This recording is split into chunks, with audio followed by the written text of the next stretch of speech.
안녕하세요. 오만사입니다. 저의 형님은 올해로 66세입니다.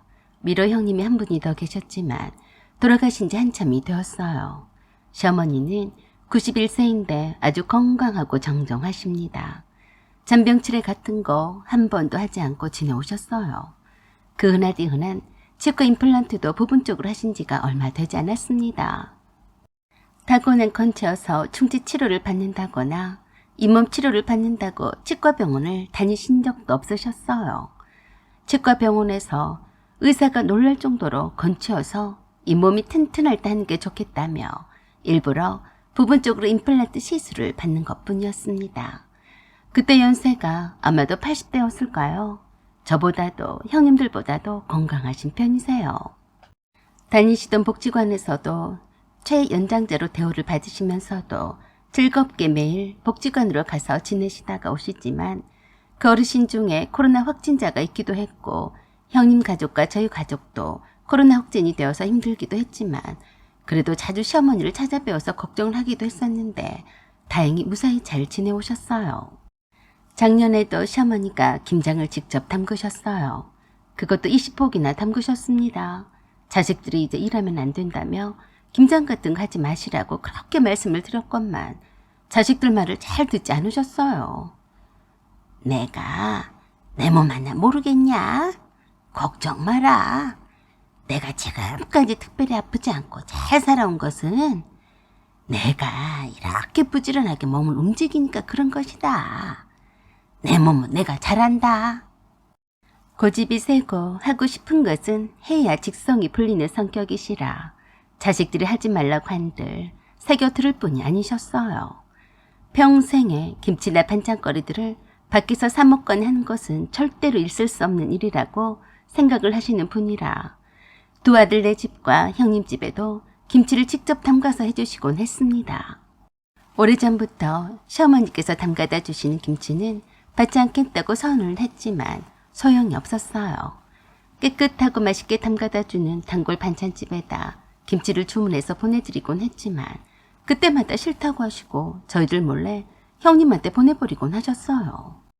형님 좋은 꼴만 보게 되는 것이라서 저희들도 더 이상 김치나 반찬을 해다 바치진 않게 되었어요.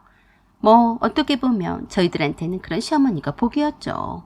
며느리들이 해다 주는 것이 양이 안 차서 그런 것도 있겠지만 시어머니는 며느리에게 이것저것 바라지도 않으셨어요. 시어머니께서 그만큼 건강하셨으니 가능한 일이어서 늘 감사할 따름이었어요. 나 아직 죽을 때가 안 됐다. 팔습다 내가 죽을 날만을 기다리냐? 내가 먹을 거는 내가 해 먹어야지. 누구 손에 맡겨? 상관 마라. 다행히도 시어머니에게는 형님인 딸과 두 아들인 아주버니와 남편이 같은 도시 함께 살아서 가끔씩 혼자 사시는 시어머니를 자주 찾아뵙곤 합니다. 워낙에 자존심이 강하시고 자식들에게 기대서 살려고 하지 않으신 분이라서 아주버니가 시어머니가 사신 오래된 허름한 집을 팔고 함께 살자고 해도 싫다고 하셨어요. 빠듯한 월급쟁이 아버님의 외벌이로 쪼개고 또 쪼개어서 허리띠 졸라매고 또 메어서 어렵게 장만을 했던 집이었어요. 지지고 볶고 살았던 그 추억과 그 오랜 세월 동안을 살아온 손때 묻은 곳을 두고서 다른 데로 이사를 가지 않겠다고 하셨어요.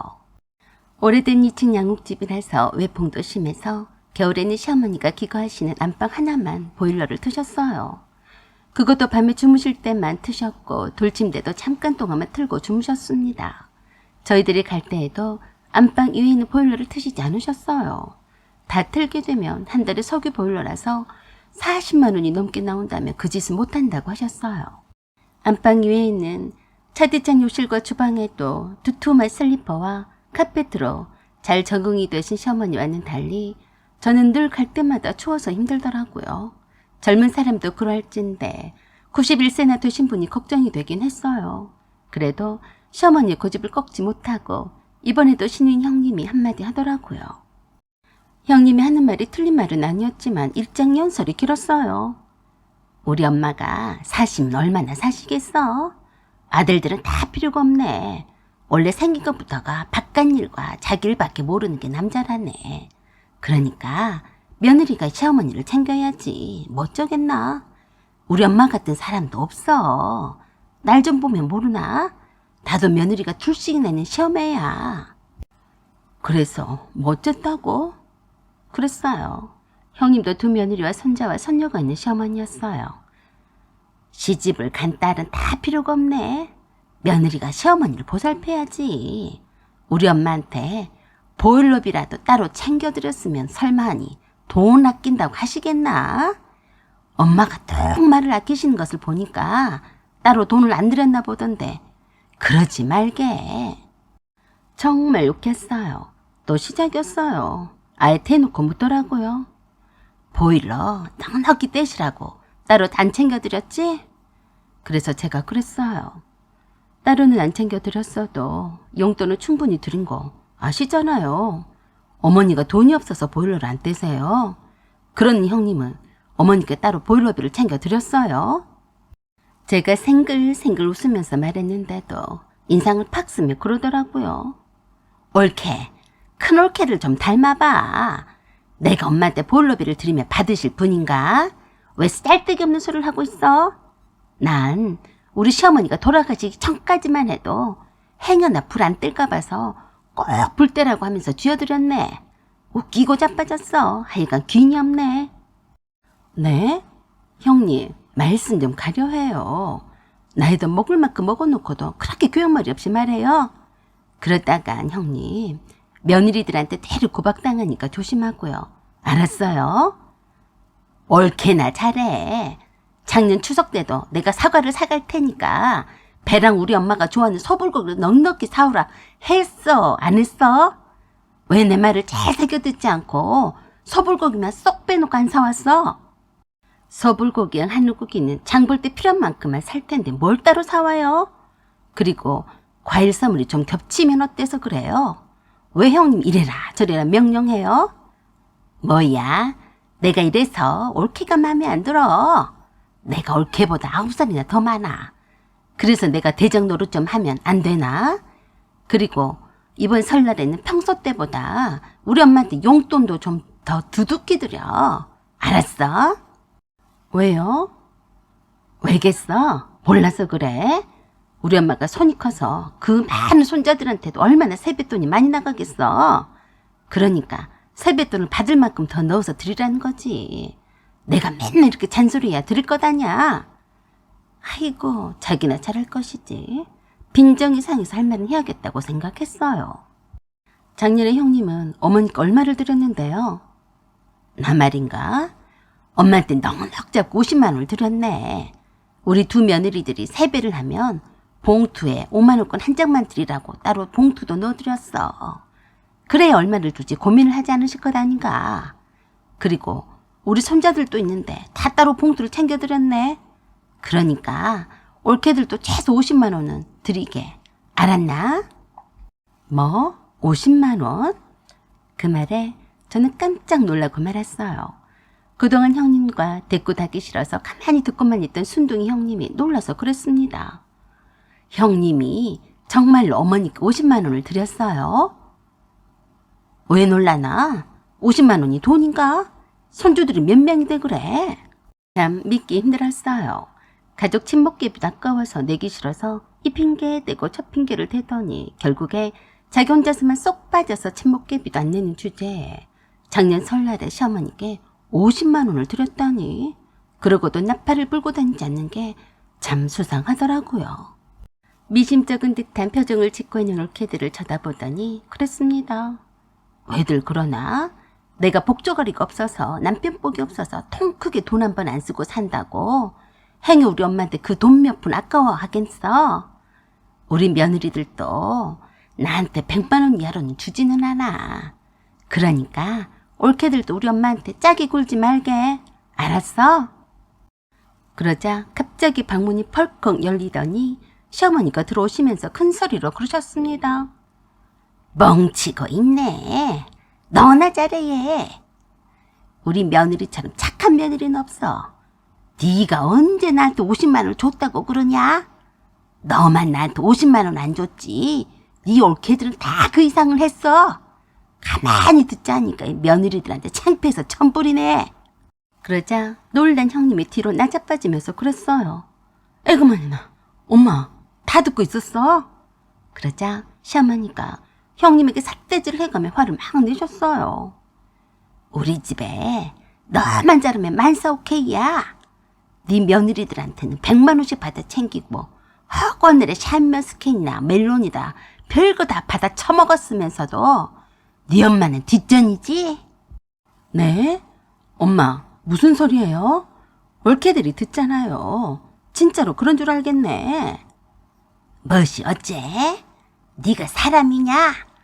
내가 자존심이 상해서 네 올케들한테 말 안 할 줄 알고 그러지? 그래, 생전에 친정이라고 찾아와도 빈손이면서 맨날 딸랑 10만 원만 지어주면서도 그 돈도 아까워서 벌벌 떤 것을 내가 모를 줄 알았냐?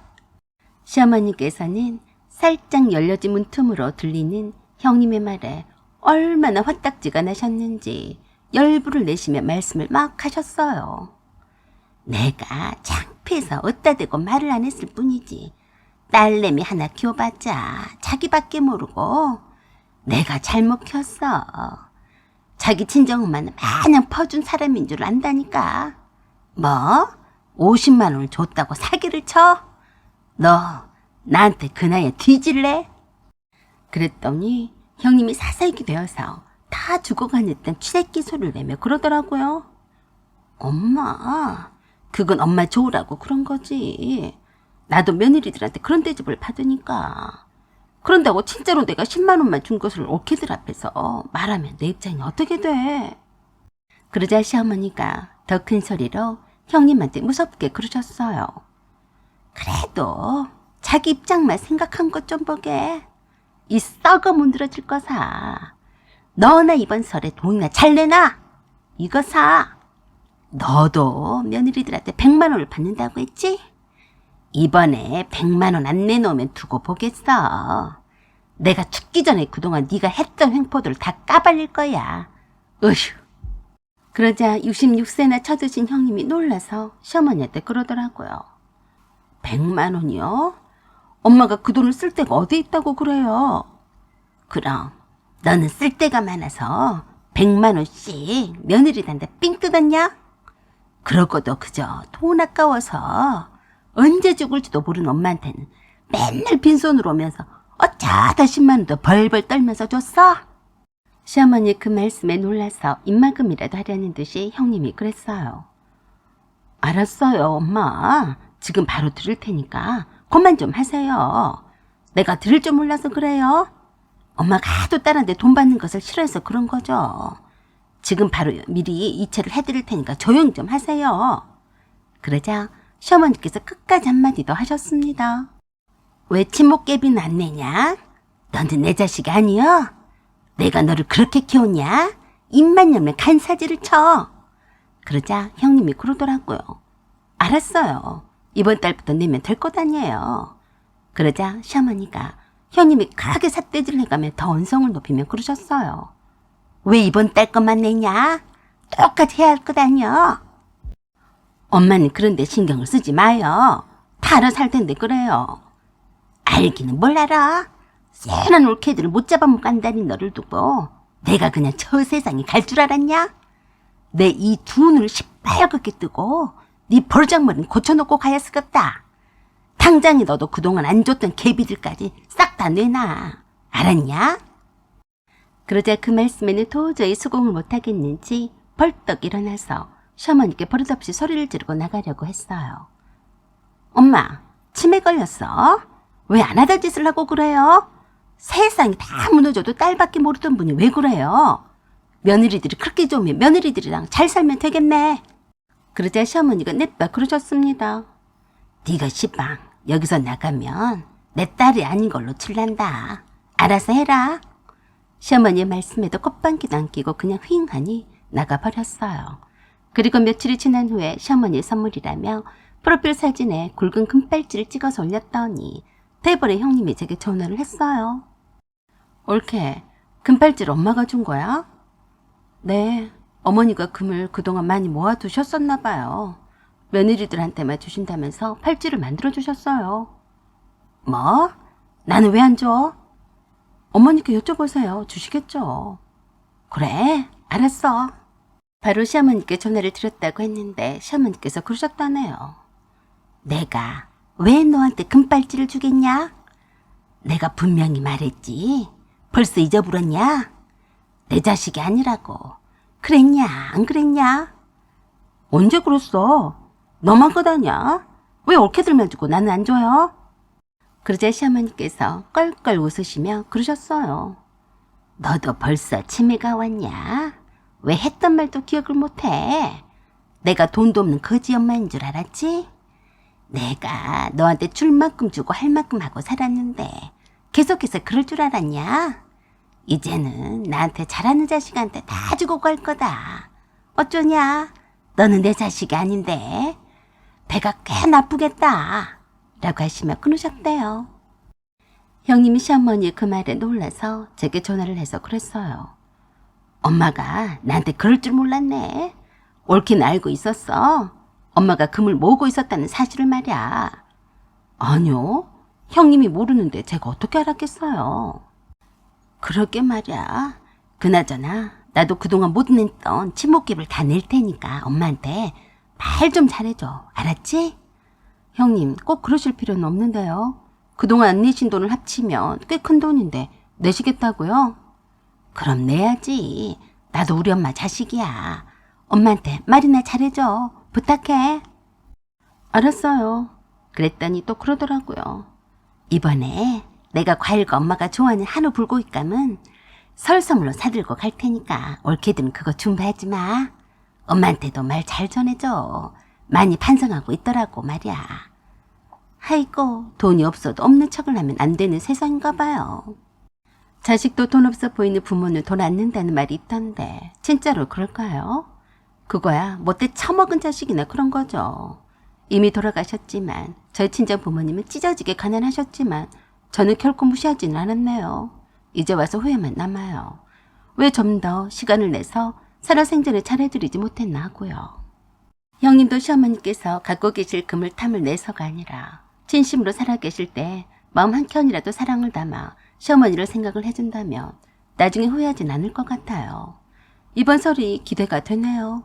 어떻게 시어머니 마음을 형님이 돌려놓을지 궁금합니다. 사연은 여기까지입니다. 감사합니다.